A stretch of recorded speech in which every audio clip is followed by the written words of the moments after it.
Students, कैसे हैं आप सब? आप सब अच्छे होंगे, मैं उम्मीद करती हूँ। And I heartily welcome you all to my channel study with Rachna Verma. आज की हम जो वर्कशीट करने जा रहे हैं वो क्लास 7th है आपकी। विषय हमारा सामाजिक विज्ञान, जो कि हमारे इतिहास से लिया हुआ है। और मैं आपको बता दूँ, ये हमारी जो वर्कशीट आई थी उसको कंटिन्यू करते हुए है। जो हमारी सोमवार में वर्कशीट आई थी इसी तरह से थी, और इसको कंटिन्यू करते हुए आज हमारी शुक्रवार में वर्कशीट आई है। अब आपकी कार्यपत्रक यानी जो वर्कशीट है उसकी जो संख्या है वो 37 है, 37। डेट है आपकी 26 फरवरी 2021 यानी 26 फरवरी 2021। आज का टॉपिक लिया गया है ईश्वर से अनुराग। ईश्वर से अनुराग का मतलब ईश्वर में जो लीन हो जाते हैं, जो ध्यान लगाते हैं, उनमें उनके आगे अपने कार्यों को करते रहते हैं, उनसे लिप्त होकर, उसके बारे में है। चलिए पढ़ते हैं। प्यारे बच्चों, पिछली कार्यपत्रक में हमने कुछ संतों जैसे तुलसीदास, सूरदास, रविदास, दादू दयाल और मीरा के बारे में जाना। आइए आज हम शंकर देव और कबीर के बारे में जाने। तो अब हमें पता चल गया, आज हम शंकर देव और कबीर के बारे में जानने जा रहे हैं। चलिए पढ़ते हैं। यहाँ पे हमारे सामने जो चित्र दिया हुआ है, वो पिक्चर दी हुई है, वो शंकर देव की है। इनका स्थान और समय आपको सामने लिखा हुआ है, असम है। और यहाँ पे जो है 5वीं शताब्दी के आसपास है, और विष्णु की भक्ति पर बल दिया गया है। उन्होंने असमिया भाषा में कविताएं और नाटक लिखे। उन्होंने जो है नामधर घर यानी कविता पाठ और प्रार्थना घर, ये मतलब नाम घर जो है उनका जो है कविता है, स्थापित करने की पदवी चलाई, जो आज तक चल रही हैं। आगे मतलब जो नाम घर होता है बच्चों, वो प्रार्थना घर होते हैं जहाँ पे आप प्रार्थना करते हैं, उनकी बात कर रहे हैं कि इन्होंने नाम घर यानी प्रार्थना घर बनाए थे, जो आज तक चलते आ रहे हैं। शंकर देव की भक्ति का सार था एक शरण नाम धर्म, यानी कि एक सर्वोच्च सत्ता की प्रति समर्पण, यानी वो एक ही परमात्मा में विश्वास करते थे। शंकर देव की शिक्षाएं जो हैं वो भगवद गीता तथा भगवान पुराण पर आधारित हैं।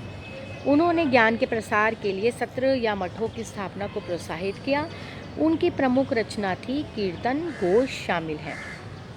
तो ये थी शंकर देव के बारे में जानकारी। अब हम जो पढ़ रहे हैं वो कबीर के बारे में है। स्थान और समय यह है बनारस, और 5वीं और 16वीं शताब्दी के आसपास इनका जन्म हुआ। इनकी जो साखियाँ हैं और पदों का विशाल संग्रह है, उनमें से कई विचारों की जानकारियाँ मिलती हैं। कबीर के कुछ भजन तथा साखियाँ हैं गुरु ग्रंथ साहब, पंचवाणी और बीजक।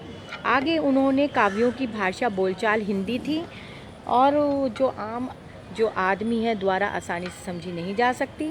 उन्होंने कभी कभी रहस्यमय भाषा का भी प्रयोग किया, जिसे समझना कठिन होता है। कबीर के उपदेश प्रमुख धार्मिक परंपराओं की पूर्ण एवं जो है प्रचंड अस्वीकृति पर आधारित है। जहाँ पे अब हमारे सामने हैं, यहाँ पे उन्होंने उपदेशों के विभिन्न धर्मों को आडंबरपूर्ण पूजा के सभी रूपों का मजाक उड़ाया था। कबीर निराकार परमेश्वर में विश्वास रखते थे। उन्होंने ये उपदेश दिया कि भक्ति के माध्यम से ही मोक्ष यानी मुक्ति प्राप्त हो सकती है। हिंदू तथा मुसलमान दोनों लोग जो हैं उनके अनुयायी थे। तो इस तरह से आज हमने दो के बारे में जाना, वो थे शंकर देव और कबीर। चलिए आगे की आज की वर्कशीट देख लेते हैं। आपके आगे की वर्कशीट है कि शंकर देव ने कौन सी उपाधि चलाई, शंकर देव ने कौन सी पद्धति चलाई। तो आपको जो है ये आंसर अपने आपकी वर्कशीट में ही मिल जाएगा। तो आप देख सकते हैं कि उनकी जो पद्धति थी, आपको याद होगा नामघर। तो उन्होंने नामघर स्थापित करने की पद्धति चलाई थी, जो आज तक चल रही है। तो ये आपका उत्तर हो गया पहला। आगे पर देख लेते हैं। आगे है हमारा कबीर द्वारा अभिव्यक्त प्रमुख विचार क्या क्या थे, उन्होंने इन विचारों को कैसे अभिव्यक्त किया। तो हमें कबीर के जो है विचार बताने हैं। तो उनके विचार यही थे कि उन्होंने आडंबरों पूजा के सभी रूपों का मतलब वो किया था कि ऐसे नहीं होना चाहिए। तो यहाँ पे है कि उनकी जो साखियाँ और पदों का विशाल संग्रह, उनमें उनके विचारों की जानकारी मिलती है। यहाँ पर आपको लिखना है कि भाई उनकी ना लिखकर आप यहाँ पे कबीर लिख देंगे। कबीर सखियों और पदों का विशाल संग्रह, उनके विचार की जानकारी मिलती है। और उन्होंने जो है विभिन्न उपदेशों के विभिन्न धर्मों की आडंबर पूजा और सभी रूपों का मजाक उड़ाया गया है। इस तरह से आपने ये उत्तर को लिखना है। तो ये आपका उत्तर हो गया दूसरा। मतलब आपने यहाँ पे बताना है कि उन्होंने इन विचारों को कैसे अभिव्यक्त किया।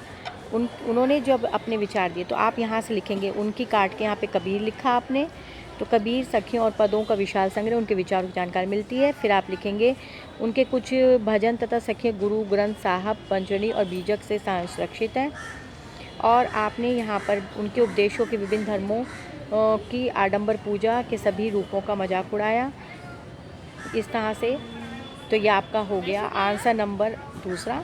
अब आगे हम चलते हैं, अपना उत्तर अगला देख लेते हैं। गीत गोविंद की रचना